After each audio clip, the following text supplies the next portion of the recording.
네, 오늘도 미래캐스터와 함께 미래생활 업데이트 해보시죠.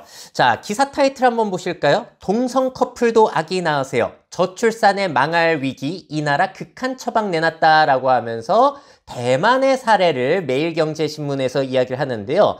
우리나라뿐만이 아니라 대만과 홍콩 역시도 저출산 현상이 제일 심한 지역 중에 하나거든요. 보시게 되면 대만도 1960년에는 합계 출산율이 막 거의 6명 정도 됐다가 2020년에 굉장히 낮아졌어요. 0.87명으로 우리나라랑 거의 비슷하죠. 나중에 살짝 올라갈 것이라고 예측은 되고 있습니다만 이 나라도 걱정이 많은 거예요. 자, 그런 와중에 CNN의 대만 한 기자가 이러한 기사를 내놨습니다. 대만은 더 많은 아기가 필요합니다. 하지만 보수적인 전통이 일부 출산율 해결책을 가로막고 있다라는 기사가 나왔고 이 내용을 매일경제에서 이제 전달을 하게 된 거예요.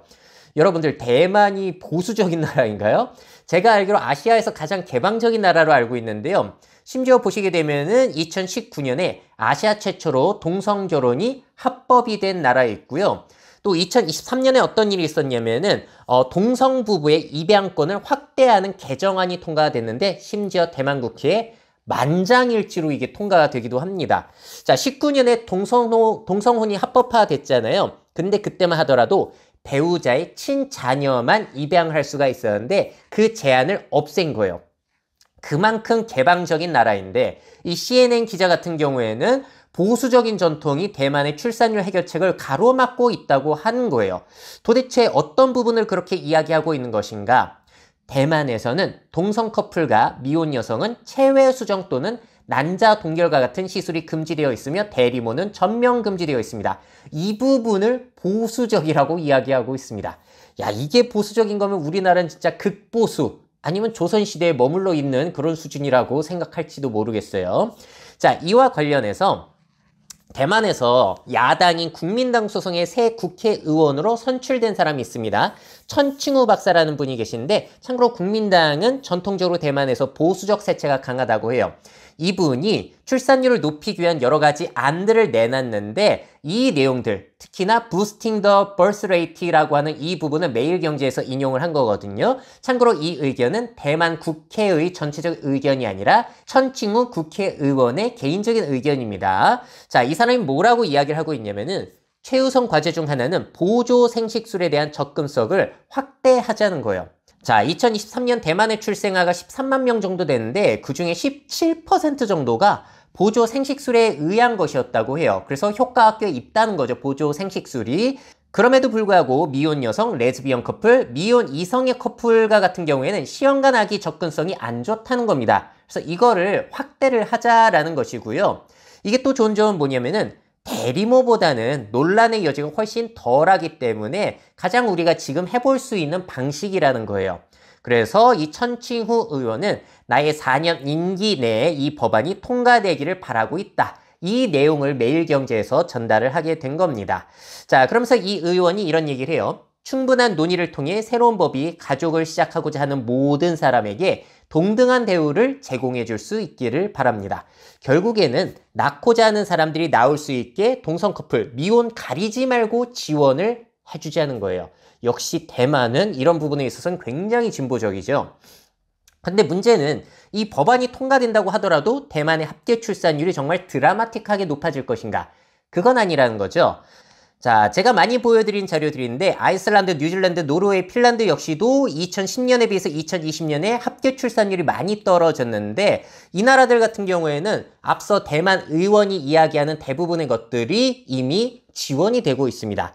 이 나라들에서는 일단 다 동성혼이 합법이고요. 뉴질랜드를 제외하게 되면 나머지는 미혼 여성의 체외 수정도 국가에서 지원을 해주고 있는데 그럼에도 불구하고 합계 출산율이 떨어지고 있다. 그래서 드라마틱하게 합계 출산율을 그 방식으로 높이기는 어렵지 않나라는 생각이 들어요. 이런 나라들에서도 떨어지고 있기 때문에.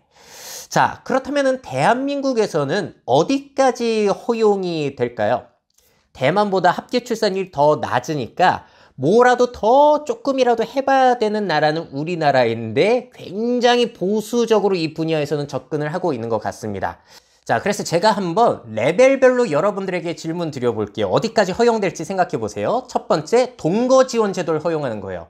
우리나라는 결혼할 사람 아니면 같이 살지도 마, 애도 절대 낳지 마라는 문화가 있으니까 좋아하는 사람들끼리의 결합 자체가 일단 허들이 높거든요. 동거 지원 제도를 유럽처럼 허용해주게 된다면 비혼 출산은 증가될 가능성이 있습니다. 레벨 2, 정부의 비혼 출산 지원 및 문화적 수용도 상승. 이걸 우리나라에서 기대해 볼 수 있을까요? 자, 그리고 레벨 3는 그 방송인 사유리 씨 같은 경우에요. 정부의 미혼 여성의 체외 수정을 지원해 주는 건데 여성이 원하면은 정자를 기증받거나 구매해가지고 자기가 임신을 하는 겁니다. 체외 수정으로. 이런 것들 가능할까요?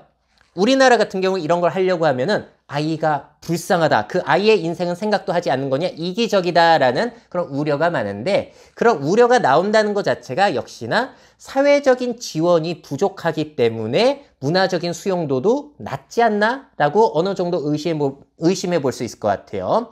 자, 레벨 4는 동성 커플에게까지도 체외 수정을 지원해 주는 겁니다. 특히나 레즈비언 커플, 그들에게 이제 지원을 해 주는 것일 텐데 우리나라는 동성애에 대해서 그렇게 열려있는 나라가 아니라 굉장히 어렵겠죠. 마지막 5번째가 끝판왕이에요. 대리모를 통한 출산을 허용하는 겁니다. 일부 국가에서는 허용이고 미국 캘리포니아주에서도 허용이죠. 자, 그래서 이런 것들을 시행하게 된다면 아무래도 우리나라에서 아기가 태어날 가능성이 조금이라도 높아질 가능성은 있겠죠. 하지만 지금 0.72까지 떨어진 게 드라마틱하게 뭐 1명, 1명 이상을 넘어가거나 그러기는 힘들 것 같고 더 급격하게 떨어지는 것을 막을 수는 있지 않나라는 생각이 들기도 합니다. 자, 그래서 결론적으로는 저는 생각이 그래요. 개인적으로는 아이 안 낳을 사람 말고요. 낳고자 하는 사람들에게 국가가 적극적으로 지원해 주는 것이 더 현실적이지 않나라고 생각을 하기는 합니다. 자, 여러분들은 여기에서 어디까지 허용되기를 원하시나요? 댓글로 의견 부탁드리도록 할게요. 미래사회 변화를 업데이트하고 싶으신 기업 및 기관, 그 밖에 미래 트렌드 교육이 필요하신 분들은 myf21naver.com 이메일로 연락주세요.